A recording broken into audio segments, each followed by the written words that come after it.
Zelensky has already said, rather wisely, I think, that there has to be Americans there too. It can't just be Europe. And I think that obviously reflects a belief on Zelensky's part that America is the ultimate guarantor of Ukrainian security in a situation like this.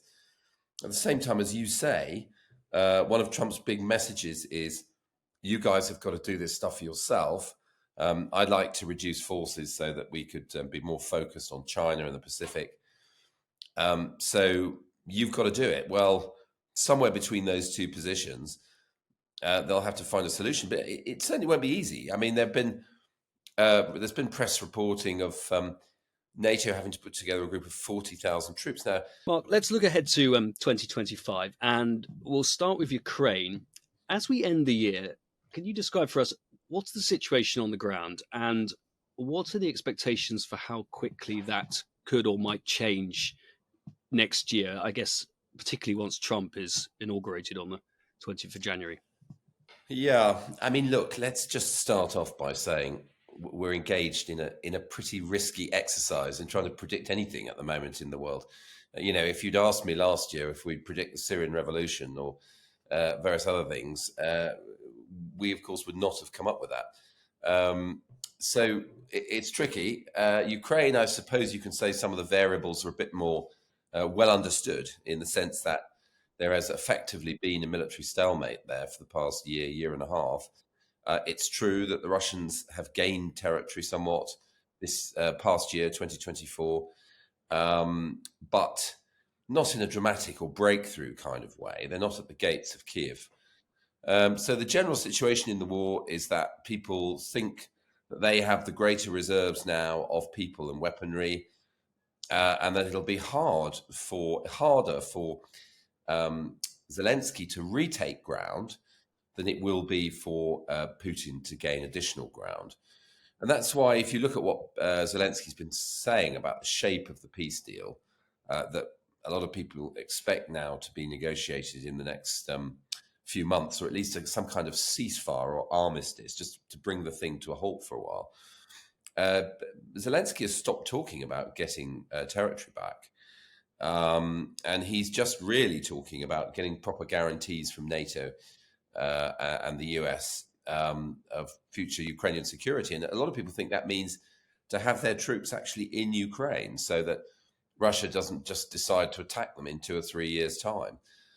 So that's the kind of key conversation taking place over the next couple of months about Ukraine. Is, are Western countries, including Britain, prepared to put troops in there to police, or however you want to put it, supervise an armistice and disengagement of those forces? Is it possible that Europe will have, or different countries in Europe will have different positions on that, and therefore getting a sort of united guarantee of security and support to Ukraine will be difficult to be certain of? Yeah, I think for sure. I mean, I think all of these things now in relation to Russia are effectively about, you know, what the diplomats and military call coalitions of the willing. There are some countries, obviously, you know, we know about Hungary or Slovakia, that have more pro-Russian type of policy, foreign policy. And although they say, particularly Hungarians have said at various points that they're trying to negotiate an end to this, I don't think they're going to take a sort of firm line in trying to bolster the NATO position and Zelensky's position. That's going to come down to, are the US, UK, France, and Germany really prepared to do this? Are they prepared to put troops in? How much are they prepared to do in terms of rebuilding Ukraine's armed forces over the coming years? I mean, the whole idea is, if it stops now, or in a month's time or 2 months' time, how do you stop Putin just deciding after a few years that he wants to have another go? And the answer to that is, well, you've got to use that time better than he does in terms of building up Ukrainian capability, and in terms of, you know, probably putting NATO troops in there. So in terms of what Europe will have to do militarily, troops on the ground in Ukraine or support, how much of that hardware and people power will be determined or instructed to be there by Trump? Or how much indeed might America themselves play a role in this? Well, Zelensky has already said, rather wisely, I think, that there has to be Americans there too. It can't just be Europe. And I think that obviously reflects a belief on Zelensky's part that America is the ultimate guarantor of Ukrainian security in a situation like this. At the same time, as you say, one of Trump's big messages is, you guys have got to do this stuff for yourself. I'd like to reduce forces so that we could be more focused on China and the Pacific. So you've got to do it. Well, somewhere between those two positions, they'll have to find a solution. But it certainly won't be easy. I mean, there's been press reporting of NATO having to put together a group of 40,000 troops. Now, obviously, the front line in Ukraine is very, very long. It's like 1,000 kilometers.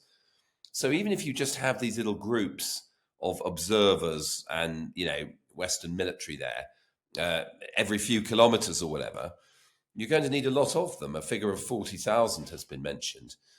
And, how much of an input could the UK make it to that? I don't think more than a few thousand currently. So there are some pretty big questions about whether this vision of a kind of NATO peacekeeping force for Ukraine can work.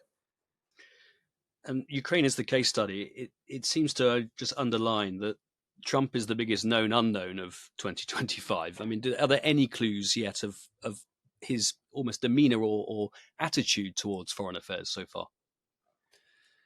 Well, as you know, Neil, I mean, always the trouble with Trump. I mean, to some extent, I think you can say, any US presidential candidate says stuff that can't be taken at face value. Whether you go back to the 60s, 70s, whatever, people talk about abolishing poverty or things that were not meant to be literally true. And of course, Trump has his own particular record on that. And when he was saying things like, oh, we're going to build the wall and make Mexico pay for it in 2016, well, obviously that never happened. The question of how much of Trump's agenda is for real and should be taken absolutely in earnest, and how much of it he just quietly forgets. I mean, you remember he was also talking about locking up Hillary Clinton in that first campaign, all of which was quietly forgotten once he was in the White House. So, it's a tricky one, really. I mean, I think what we can assume about Trump's foreign policy is that there will be a big move against illegal migration in the US with deporting on a large scale of people, migrants in the US. We can assume that he will try to get the Chinese into some form of new trade arrangement. Now, whether he does that by threatening high tariffs or whether he just goes straight to the high tariffs and then attempts to sort of muddle through or get something clearer once that shock has been felt, we don't know.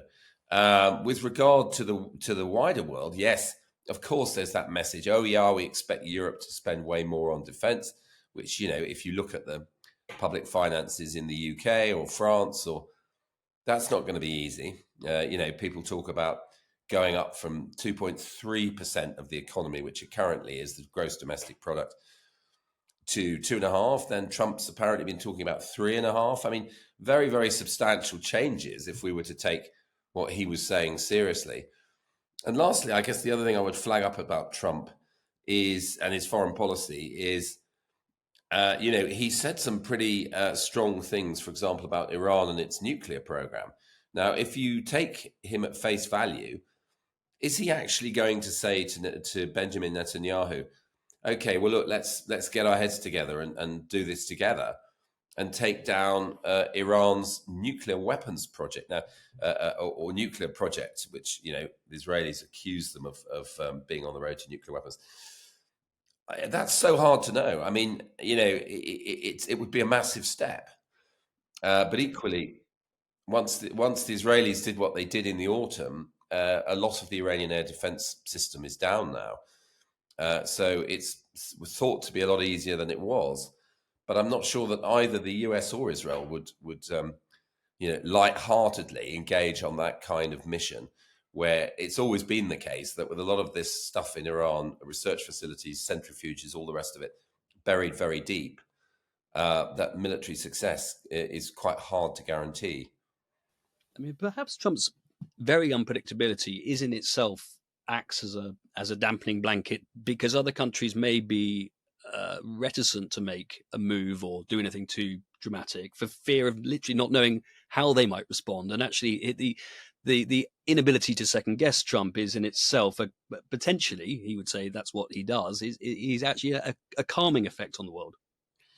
Yeah, I mean, I'm not sure how calming. I think you've certainly got a point that in certain situations it can keep certain actors like in abeyance or worried or trying to work out how the hell they're going to deal with it if Trump does certain things. I mean, a standout example of that from his first term was when he okayed the assassination of Qasem Soleimani, the Iranian Revolutionary Guard commander, which caused a huge reaction in Iran. But in the end, Iran was very worried that Trump was trying to start a war. So they didn't really do anything in response to what was regarded as a major aggression by them. And so I think you can say some of those things that Trump did in his first term did successfully put people on the back foot or cause them to reassess and to think, how much can we actually be sure of here? To what extent can we actually read this situation anymore? And are we going to have to proceed really carefully, which is what Iran did then for a couple of years. Mark, beyond sort of being able to predict events, which as we're discovering is a tricky thing to do, if not impossible, is there any theme or singular factor that you feel might prove to be dominant across 2025 or that will have a greater effect in determining events?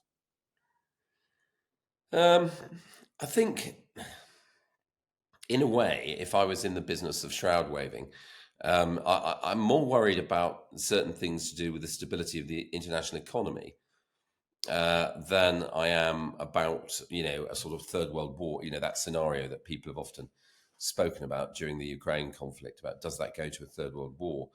And so far, that all seems to have been managed, the Ukraine situation and escalation.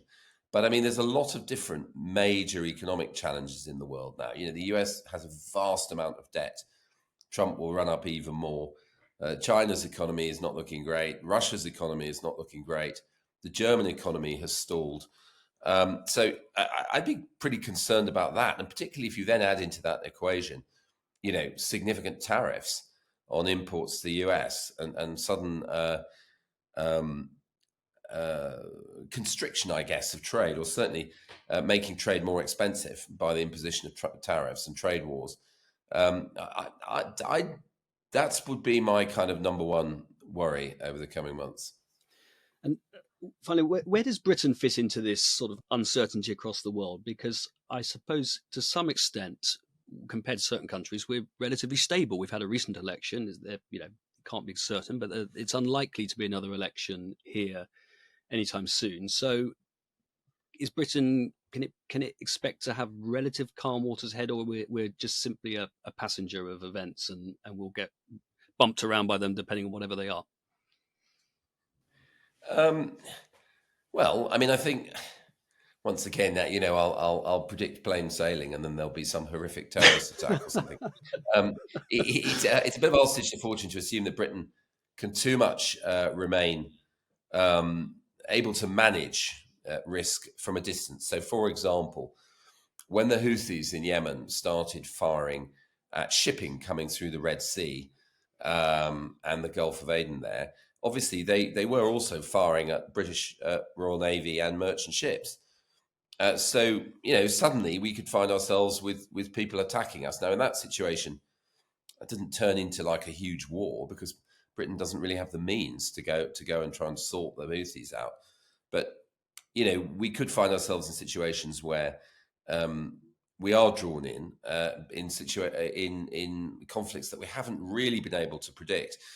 And also, as we were discussing earlier on, the Ukrainian situation might require a really significant commitment of British forces, which would mean there'd be even less to play with if anything else then happened on the periphery, Middle East, Eastern Europe, wherever on the periphery of Europe, and we suddenly had to come up with more soldiers or aircraft. So I think the UK toddles along as a middle-ranking power. I think the big questions in terms of international security and what the UK gets up to over the next year or two will be these demands from Trump.